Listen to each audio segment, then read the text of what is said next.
ఒడిశా రాష్ట్రంలోని పుణ్యక్షేత్రం పురి. ఇక్కడే ఉంది జగన్నాథస్వామి ఆలయం, లక్షలాది భక్తుల విశ్వాస కేంద్రం. ఒకనాడు రాజు ఇంద్రద్యుమ్నుడికి ఒక ఆధ్యాత్మిక కల వచ్చింది. క్షీరసాగరంలో మగువైన కృష్ణుని ప్రతిమను నిర్మించమన్నాడు.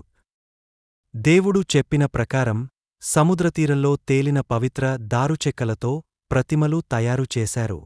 కాని ప్రతిమలను తయారుచేసినవాడు మాయగాడై అదృశ్యమయ్యాడు.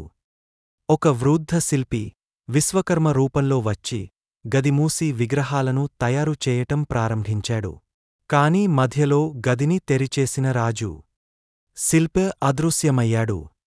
ప్రతిమలు ఇంకా పూర్తవకముందే మాయగాడు వెళ్ళిపోవడంతో చేతులు లేని జగన్నాథుడు, సుభద్ర, బాలభద్రుడు అపూర్ణ స్వరూపంలోనే పూజార్హులయ్యారు.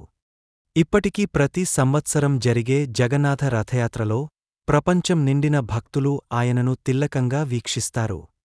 పూరీ జగన్నాథుడు అపూర్ణ రూపంలోనే పరిపూర్ణ భక్తిని పొందిన దేవుడు. మరిన్ని ఇంట్రెస్టింగ్ స్టోరీస్ కోసం సబ్స్క్రైబ్ చేసుకోండి స్టోరీ మేకర్.